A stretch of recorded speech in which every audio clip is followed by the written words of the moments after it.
Weekend Warriors Home Improvement Show, built by PARR Lumber. When it comes to big or small projects around the home, Tony and Corey have got the know-how and the answers to make your life just a bit easier. Here they are, your Weekend Warriors, Tony and Corey. So last week on the show, we talked about hiring a contractor to build your deck. We gave you some tips and some ideas on things that you need to consider when hiring a contractor. But what if you don't want to hire a contractor and you're like me and Tony? You want to build that thing yourself. That's what we're going to talk about today. There's a lot that goes into a deck building project, but it definitely is not a project that is outside the capability of a Weekend Warrior homeowner do-it-yourselfer. Absolutely. You know, and part of it last week that we talked about, one of the things was deciding what to do and what not to do yourself. And there are certain projects that I will look at that and say, no way. I am not doing that because it's outside of my realm of comfort zone. For instance, I have a buddy who has a second-story deck. It's, 14 feet up, and it has 6x beams and 6x posts that go up. There's engineered posts, footings, and all of these things. I wouldn't feel safe doing a job like that. So I think what we're talking about today is the DIY deck.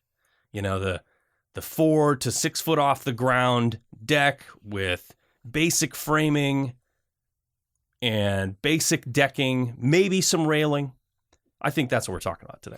Yeah, I think so too. A predictably attached deck to your home, or maybe a freestanding deck that is moderately sized without multiple flights of stairs and high up off the ground. All of the very simplest things we're going to cover, the simplest aspects of building a deck, things to consider, and decisions that need to be made, and all of that. Yeah, so it all starts with, number one, planning and design. You need to think about what you're going to use the deck for, the purpose, the usage. You know, are you going to use it for entertaining, outdoor dining? Maybe you're just going to use it to relax. Like Tony said, if you're building a deck that's 6 feet off the ground and you don't need to go down to the backyard, do you need to build stairs? Stairs are a little bit more complicated. You're adding an element of complication to something that you may or may not even need. Right. But in addition to that, if you're 6 feet off the ground, then a handrail is required, and a handrail is going to be required down those stairs as well, and that gets even more complicated. You're right. Or it can, depending on your level of expertise, of course. Yeah, so it's something to think about. You have to understand what you're putting on the deck. You're putting a hot tub. Are you building outdoor dining? Are you going to put? Does it need to be large enough to put a table and chairs? I've talked about this before several times when things to consider when building a shed. How big do you make that shed? I say bigger than you think. Right. Way bigger than you think. Yeah. Because as soon as you put your stuff in there, you're going to want to put more stuff in there. And then you're going to go out to your garage and you're going to say, man, I wish my shed was bigger and I could put this stuff in my shed. And I think it's the same way with a deck. You build it, you get it done, and you go, man, I wish that I had more seating over there. Or I wish I had the deck came out to here. So there are things that you can do when you're designing your deck to optimize the space and optimize the materials that you're going to buy. One of the things that you need to consider is when you're talking about size and shape is the length that you can buy decking and framing lumber in. That's a very good tip. If you're designing a deck that's 7 foot by 5 foot, you're kind of wasting material because deck framing comes in 8 foot through 20 foot, 2 foot mults, deck framing. So 8s, 10s, 12s, 14s, 16s, 18s, and 20s. Now, keep in mind, 18s are not terribly readily available depending on where you live. 14s as well in some cases. 14s. Yep. Mm-hmm. So you could say, all right, well, I'm going to take 10 footers and cut them in half. Okay. Well, now all of a sudden you got to buy the decking. And if you choose to go with the composite decking, composite decking only comes in 12 foot, 16 foot, and 20 foot. So you need to really optimize the size of your deck for the materials that you're buying. Otherwise, you just got a bunch of cut off pieces that you paid for, and you can't return it. Yeah, you're throwing them away. Yeah. So if it were me, I wouldn't design a 15-foot wide deck. I would design a 16-foot wide deck, because that way I can maximize the material that I'm buying for the space that I have, as long as it fits, right? Right. Having the plan going in is really the ultimate solution. If you know what you want, and then you can size that to what's available, then you put those two things together and you end up with the most efficient and least expensive deck. Absolutely. And like I said, when we're talking about size and shape, obviously the more twists and turns and steps and things that you put into a deck, you're adding to the complexity, which means you're adding to the cost. So if you're going to bring the deck out and then you're going to step it down and bring it out even more and then step it up over here and then a sunken little area over there, every time you add those elements, you're adding cost and complexity. Right. So it's something to consider. The next one on the list is budget. I actually had materials as the next item and then budget. And Tony said, no. You need to consider your budget before you consider the materials. And I agree. So I bumped it up. And why do you say that, Tony? Well, because you're going to choose from materials that could be as little as $2 a foot to as much as $5 or $6 or $7 a foot. And if you fall in love with this beautiful, all low maintenance AZEK decking product, and you decide that is the only thing I can have in my life, it's absolutely gorgeous, I love it, and then you find out that it costs more than you have to spend, well, then you feel like you're compromising. You never want to start the project out feeling like you're compromising. So find out what your budget is first, and then determine what materials that you like will fit in your budget. Right. If you're one of those people that says, I absolutely have to have real wood, and I want to go with Ipe. Ipe, if you're familiar with the decking world, it's this very, very hard, exotic hardwood, and it's amazing. It's beautiful, but it's very expensive. Yeah. It's hard to install because it's super heavy. It comes in odd lengths. Weirdly enough, last time I priced it out, they were like, yeah, this is random length only. And it comes 5 foot through 20 foot. Yeah. So you could have gotten some 5-footers in there. Some it's just sevens. So weird. And yeah, some nines. Sevens, nines. Yeah. Because it's not manufactured here, it's manufactured overseas. So we're bringing it in on containers. And you really, when you're buying it that way, you're wasting lumber. Right. Because all of our deck framing is typically done 12, 16, 24 on center. And I mean, you could adjust that, I guess. But any way you look at it, you're just adding complexity, which again adds costs. And when you're choosing those materials, sometimes they use more expensive fasteners. Right. Which also needs to go into your budget. So when you're going into PARR Lumber and you're talking to them about materials and you're working on your budget, a good thing to do is come up with a square foot price for approximately what framing is going to cost. Right. You can take a plan, and if you've got a plan drawn up or you've gone to an architect and they've designed your plan, you can go in and say, okay, my framing lumber is going to cost about this per square foot. Come up with that number. And then say, okay, I'm looking at these decking materials. Composite, that's $5.50 a linear foot. Composite, that's $3 a linear foot. And then, maybe this other one that's $1.80 a linear foot. Mm-hmm. Well, what you do is extrapolate that into per square foot price, add in your fasteners, and that'll give you a rough idea. Because I'll tell you what, when you're going in and you pick out your material, like Tony said, you said, this is the one I want. You get all the way to the end of the project, and you're $5,000 or $6,000 or $7,000 over what you thought or what your budget even allows for. Now what are you going to do? Right.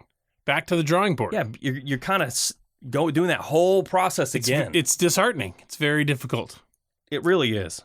So anyway, that's what I recommend, is going in, doing your homework on the materials themselves before You really set that.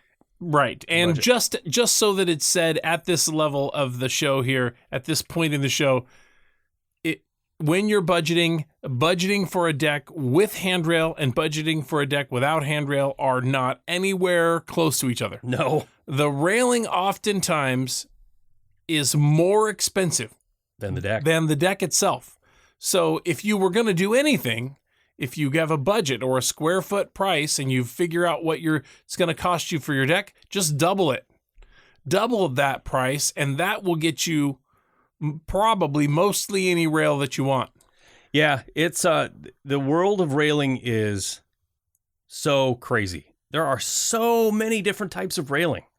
It blows my mind. And they range anywhere from $30 per linear foot of railing to $180 per linear foot of railing. Right. So really go in, look at them. And if that's the thing, if you're going in and saying there's no budget, I'm building this deck and I want what I want, that's different. But if you've got a budget of $20,000 or $15,000 and you already know what you have to spend on the size and the deck of what you already have, then you can look at it. Okay, to fit into my budget, I'm going to have to go with this decking or a price of this and under and a price of linear foot of railing and this and under. And we can show you those. We can show you the railings that fit into your budget. And it's not just one. There might be 2 or 3 options. Sure, absolutely. And then if all else fails, in the end, there's always the opportunity, of course, to build a wooden handrail. Definitely more work, less money. More maintenance. A lot more maintenance. That's where the real downside is, ultimately. Yeah. But it doesn't take it off of the table. It still is an option.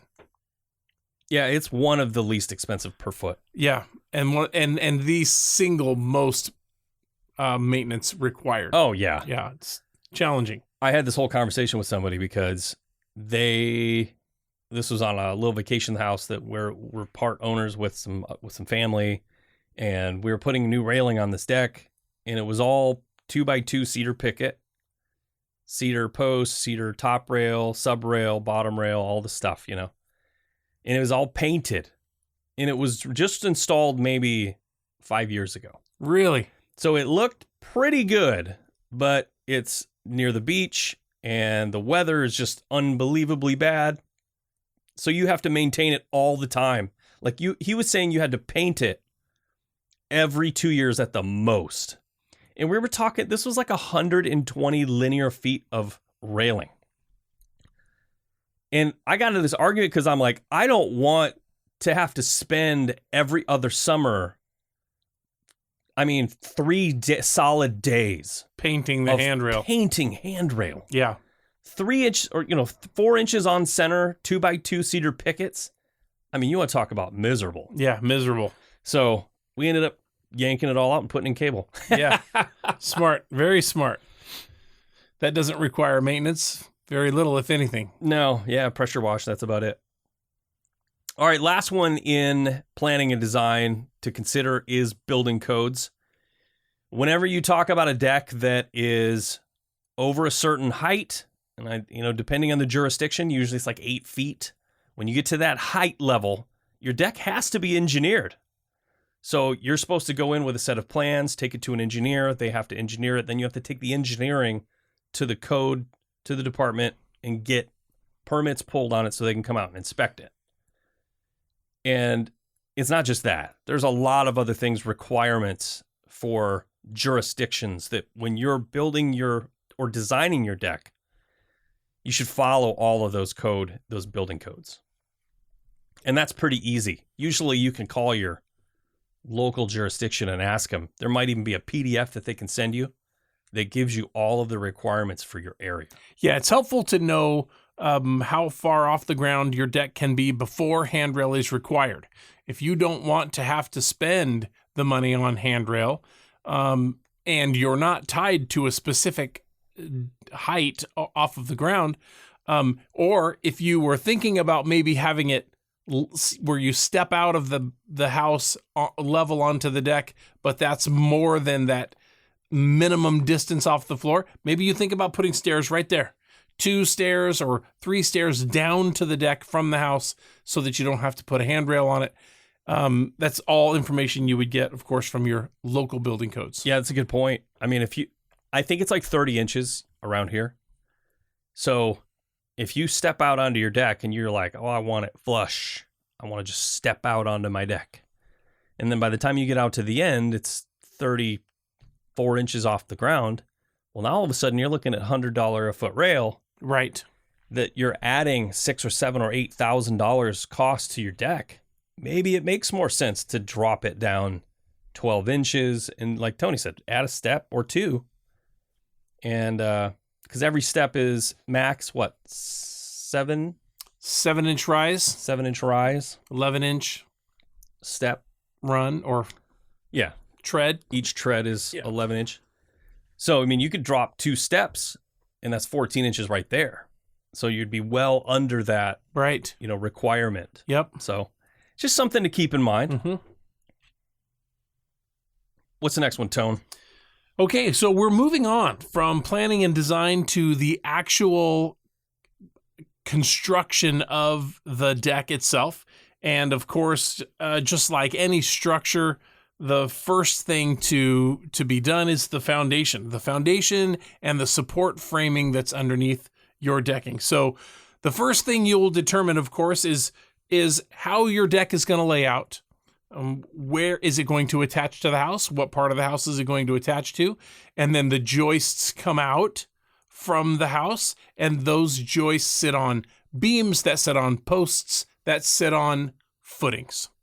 And those footings will have to be laid strategically so that your load is carried evenly across the whole deck. So I always start with a little piece of paper and I draw it out. This is where my foundation points need to be, my footings, in order to carry the load from the deck. I think you don't want your footings to be any farther apart than about 8 feet. And so, and you would have a row of footings underneath each of your beams, and your beams will carry that load down to the footing. So the next step, of course, is that, the foundation and the footings. Yeah, and you can figure out, like, there's span tables. You can talk to engineers, and a lot of times the jurisdiction that you go to, they might even have a chart that says 4x6, this many posts on center, this many beams on center, and that's good. This is what you need to meet minimum 4x6, 4x8, or in some areas it's double joist, so double 2x10 might make a beam or something like that. So it just depends on where you are. But in the Pacific Northwest, where we are, pressure-treated lumber is what you would want to build your deck out of, and it's all made out of hemlock, hem fir. Not all of it. You can buy Douglas fir PT, but a vast majority of the framing, posts, beams, and joists are all out of hem fir. And hem fir is softer than Douglas fir. It's not as strong as Douglas fir, and it's not the same load ratings. So figuring out what to use and where to use them is very important. And it's funny. I have this builder that always sends me deck drawings, plans that I have to do takeoffs on. And they'll have a deck that's like, say, 3 feet off the ground. And they'll put in these huge beams, like 6x12 beams, spanning 16 feet or something crazy, because they have to be these big beams. And I'm like, the deck's 3 feet off the ground. Yeah. It doesn't have to be a clear span. No, you put one more post in a pier pad, and you've taken that from a 6x12 to a 4x8. Yeah. You know what I mean? Or a 4x6. So right. It's kind of, I see stuff like that all the time. And when you're talking to the salesperson at PARR Lumber or, whatever lumber yard, talk to them about the framing and those span tables and what the most cost-effective way to build your deck is. I mean, if you have a second-story deck and a patio downstairs, in a big 6.0 slider, yeah, you don't want to post right smack in the middle of that thing. Sure, of course. But in general, if you're building a deck that's 2, 3, 4 feet off the ground, add a pier. Absolutely. It's crazy. Now, when we're talking about the framing, using the appropriate size, getting your span charts. The one thing to keep in mind too is the on-center spacing for your joists. Now, you could use joists that are 2x6, 2x8, 2x10, 2x12, and the difference is, so 2x6 is going to span a certain distance. Now, if you stretch the distance between beams further out, then you'll have to go up in size. 2x6 won't span, let's say 8 feet. Right. So you want to go to 2x8. We're talking about deflection. So if you've got 2x6, you take a 2x6 and you hang it vertically between two beams. And that 2x6 is 8 feet long. And then you walk out on it like a tightrope. As you get to the middle, you'll feel that it'll bow. Start to bow there in the middle. That's sagging. That's called deflection. That is when you get the weight on it, it's basically bowing down, right? And so there's only a certain amount of deflection that's allowed before you need to bump up to the next size. So if you took a 2x8 then, or a 2x10, which is obviously wider than a 2x6, and you hung that in there and walked out on it, you would see much less of that, or maybe not any at all. So that's what that whole thing is. You go from 2x6 to 2x8 to 2x10 to 2x12, and those are stiffer joists, which carry more load. And then if you have them farther apart or closer together, it's the same thing. They carry more load. Yeah, that's the other part of that equation, the size of the joist and then the on-center spacing. If you have them 6 inches on center and then you put decking over the top, that thing is going to be rock solid. But if you put them 24 or 32 inches on center, and you walk across them, the decking's going to bow between them, right? So you're going to have that same effect. So composite decking, whenever you're building a deck out of, say, Trex or TimberTech, they require a minimum of 16 inches on center. Some recommend 12 inches on center. So at stairs and in certain applications, if you're putting it at a weird angle, you have to go 12 inches on center framing. Cedar decking, which is 2x6, can span 24 inches on center. So if you're replacing an old deck and you just want to, say you want to rip the old surface off, framing's in good condition, but you just want to put a new surface on, and you say you're ripping off all this old cedar, and you get it up and it's 24 inches on center, well, you can't just slap Trex down on that. You'll have to go in and add framing in between those 24 to make it 12 inches on center so you meet those minimum requirements. Because I tell you what, when you walk across a deck that is improperly built, and I did this, me and a bunch of guys rented a house several years ago for a bachelor party. We walked out on this deck and we were like, oh my goodness, this thing was bouncing all over the place. And then we realized that it was framed 24 inches on center with decking, Trex decking. It wasn't even Trex, it was some other off-brand. And then they would put it at an angle. So it wasn't spanning 24, it was spanning like 30 inches on center.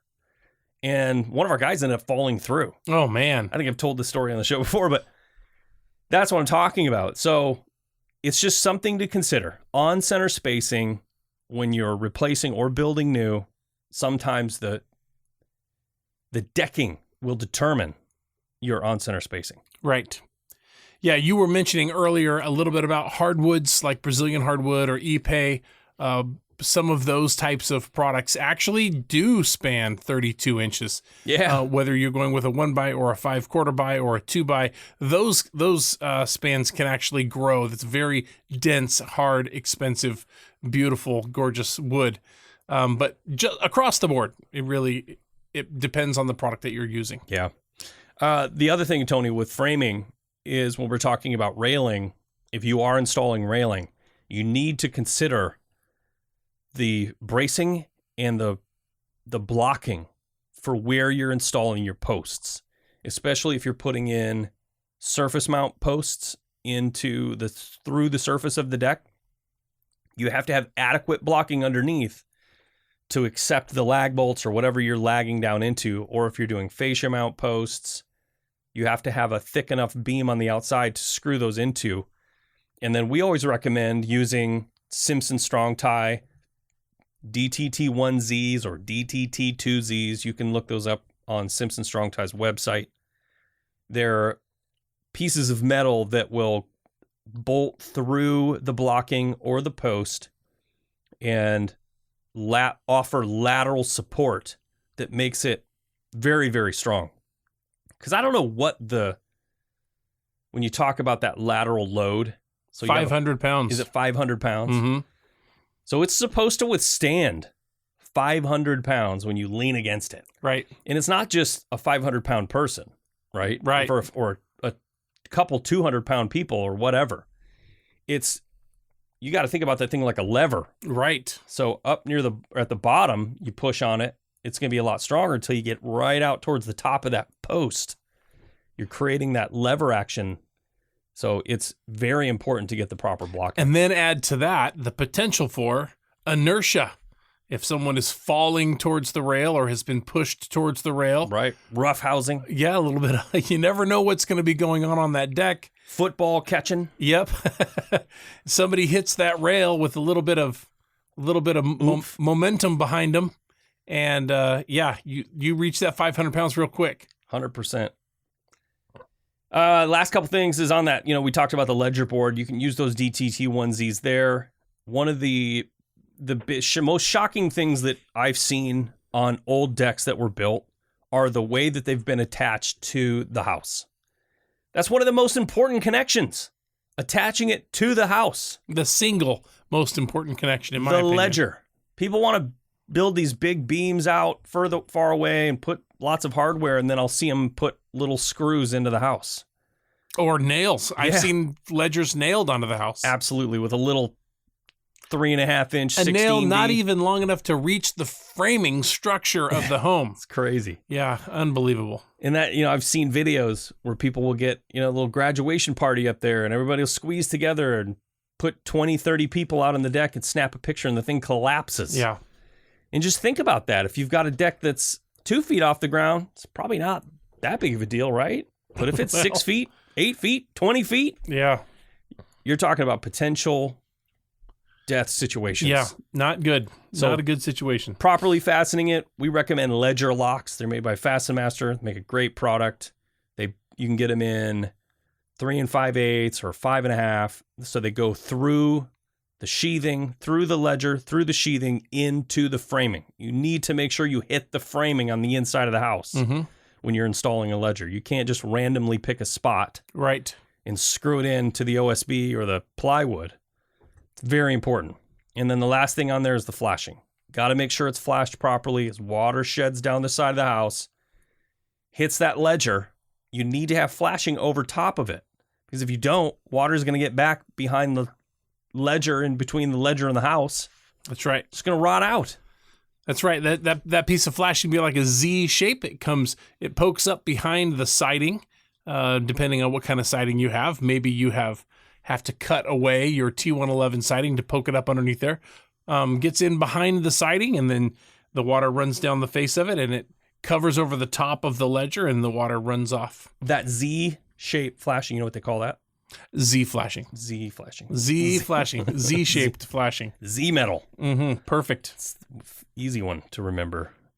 All right, let's move on to the materials and the hardware. We kind of touched on this a little bit. One of the things to consider is that you want to use treated wood. In our area, the Pacific Northwest, I said it before, pressure-treated wood is made out of hemlock. It's got, there's different grades of PT posts.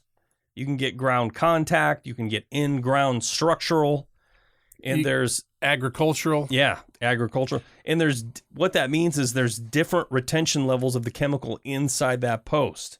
So if you've got a PT post that's being buried in the ground and it's holding up your second-story deck, it's important that you choose the right one. You don't want to just use ground contact. You need to use in-ground structural so that the retention level is enough that post won't rot out. People have this conception that pressure-treated lumber just doesn't rot. And that's false. No, PT will rot. For sure. Eventually. Yep. So having the right retention level of chemical in there is important. And another one, when you're cutting PT, you're supposed to use end cut solution. So you get like a barrel, a bucket of it, or a can of it. A lot of people will brush it on. They'll dip a little brush in there and brush it on. The stuff smells awful, but it's important to do. Yep. Unless you want to be repairing and replacing the deck framing 15 years from now. I noticed that you put on here butyl tape for the top of the joists. Your joists are underneath your decking, and your decking gets laid down on top, of course, of your joists. And then the water runs through the deck, and a lot of times it sits right there on the top of the joist. The water will just sit there, and a lot of times you have fastener holes that are in there, maybe even fasteners in there, and that water wants to run down that fastener and soak into that and cause it to weaken right there at the top of your joist. That will be the part of your joist that fail first. Yeah. The top of the joist where the decking is attached. Well, now they make a product called, Trex makes a product, Trex tape. We call it Trex tape. That's one good example. Butyl Deck tape. protector, I think it's Yep, called. joist tape or something like that. 2 inches wide, and that's exactly what it's for. You run it over the top of the joist, you fold it over, and then when you put your decking down and fasten through it, it does 2 things. It protects the top of the deck, or the framing, so the water can't penetrate it in between the cracks and underneath the decking. But also when the fastener drives through the decking and through that butyl tape, it kind of acts like a little washer, and it seals around that fastener to really limit the amount of water that goes through and penetrates into the framing. So your framing stays dry and will double the life of your deck. They actually are making a new product now that rolls on. It's very thick, rubbery type substance. Yeah. I think it's, maybe it comes in more bulk, and I don't know. I haven't seen that. I haven't installed it myself, but they're always improving and making the materials that you're using to build your deck last longer. One of the popular ones also is G-tape. You've seen G-tape. You actually stock it at your yard. G-tape. G-tape. It's like it's this thin black tape. It's super sticky. Rolls on top of everything. Nice. It's like flashing. Just keeps everything out. Keeps it dry. I like it. G-tape. The next one is fasteners. We talked about this a little bit. It's important to remember to use the proper fasteners for what you're fastening into. So pressure-treated lumber in the Pacific Northwest is treated with copper azole. And when you have fasteners that have zinc in them and you screw them into the PT lumber, 2 dissimilar metals, chemistry here, creates electrolysis and corrosion, and it will actually eat away at that fastener. Same thing with Simpson hangers. Simpson makes a special product for fastening to pressure-treated lumber that they make out of copper. They call it ACQ or ACQ compatible. So make sure you're not using standard interior grade screws or even galvanized screws. Yeah, you just got to make sure that they're compatible to use with that sort of lumber. Mm-hmm. Same thing goes for the coast, at the Oregon coast. If you're putting in a deck at the coast, you want to use stainless steel. So it's just something to consider. You have to use the proper fasteners and connectors for the deck that you're building. And then when you're talking about fastening the surface of the deck, they make tons of different fasteners. Hidden fasteners, surface mount, trim head, color matched. Yeah. So talking through those with your lumber salesperson and coming up with the best solution. I personally like the hidden fasteners. Even if you're installing cedar, they make these fasteners by Camo. It's got this little tool, fastens onto the top, then they screw at an angle down on the side of the deck board, so you don't actually see them. And one of the nice parts about those is especially when you're talking about cedar, is camo fasteners are down on the side, so you don't get water sitting in the holes. Right. So you got cedar deck with this little fastener in there that's, a little 1/8 of an inch below the surface of the deck. Mm-hmm. Those fill up with water, and over the years they just start rotting from the fasteners out. So you want to extend the life of your deck, use hidden fasteners. Yep, absolutely. Very smart. It comes at an additional cost. If you were to use normal fasteners and fasten through the surface of your deck, that's one cost. Figure another $1 a square foot probably, or something like that, maybe even less, maybe 50 cents a square foot more to go with hidden fasteners. But in the end, it's worth it. I agree. In my opinion. I 100% agree. All right, next thing to consider, safety features. We kind of talked about this a little bit, railings. You want to make sure that when you're installing a railing where it's required, if it's not required, then you can install whatever you want. If you just want a little drink rail to put your beer on or whatever, that's totally different. But when you have to install a railing, and if it's over 30 inches off the ground, you have to ensure that a 4-inch ball, a 4-inch diameter ball, cannot fit between any of the pickets or cables or whatever. You can't have any section of that deck rail further apart than 4 inches. Yes, that's right. I think the verbiage is a 4-inch diameter sphere can't pass between them. And so that's that on the railings. It simulates a little baby head. Yeah. Stairs. To ensure that your stairs are properly designed with secure handrails, which can be challenging. I'll tell you what, putting railing on a staircase, for me, especially one that turns and turns and turns. Oh, yeah. Man, it is challenging. It is a challenging thing to do. And you definitely don't ever want to get it wrong. And there's rules and regulations about the top rail and your hand and it being able to slide down the handrail. Continuous grab rail. Yeah, uninterrupted. Yeah. It's a lot to know if you're going to build a rail that's going to be code compatible, and it definitely is.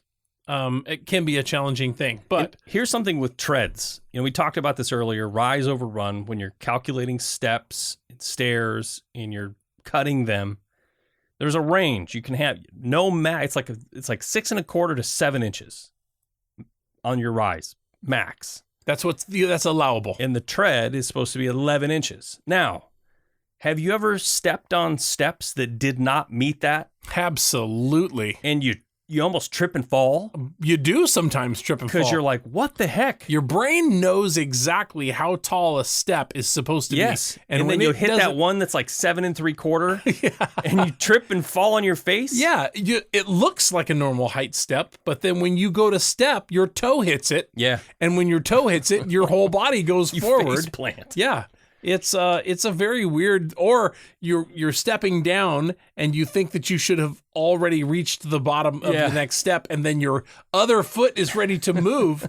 Yeah, you can find yourself headed down the steps really quickly. And it's the same thing if they're too short. Mm-hmm. If they're too short, if they're 4 inches, then you feel like you're running. Yeah. You're like running up the steps and like, I'm not getting anywhere. What's going on here? Yeah. And the thickness, the width of the tread itself, I think 11 inches is code minimum. So when you're cutting stairs, it's very difficult. I don't think it's. I guess I wouldn't say very difficult. I would just say that it's one of those things that you should take your time, do some research, learn how to cut them, and then proceed. I've done it only a couple times in my life, and it took me a very long time. Yeah. I got the proper tools. I got a square. But you took your time and you got it done right. Yeah, what are those little buttons called? Those are stair gauges. Yeah. Buy yourself a set of little stair gauges for your square. $6. Yeah. Yeah, it's good. It's great. Yeah. It's great. It's a great process. It's a great learning process for sure. One of the things in the safety section I put is lighting. Because if you're running up and down your stairs at night, having like a little bit of a light there makes it so much safer. I'll tell you what, the danger of moving around on your deck can be exponential, right? Let's start with just dark. It's hard enough already in the dark. If there's an obstacle, a toy, a dog bone, or anything that's in your walking path that you can't see because it's dark, dog poop, that could very well be a trip hazard. And then consider the possibility of rain, wetness, or maybe rain combined with a little bit of moss growth or something that's dog poop, mildew that's caused a slippery situation. there's a lot of things that can make your deck dangerous if you're not able to see where you're stepping all the time. So lighting is important. I'm really glad you put that on there.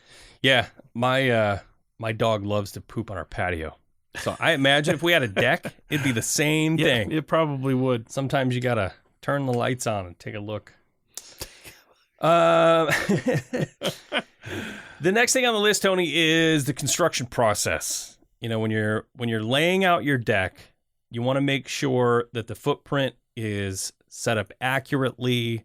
When you're digging your footings, make sure you're using string line and making sure everything is square before you start decking. This is so important. You might think to yourself, it's good enough.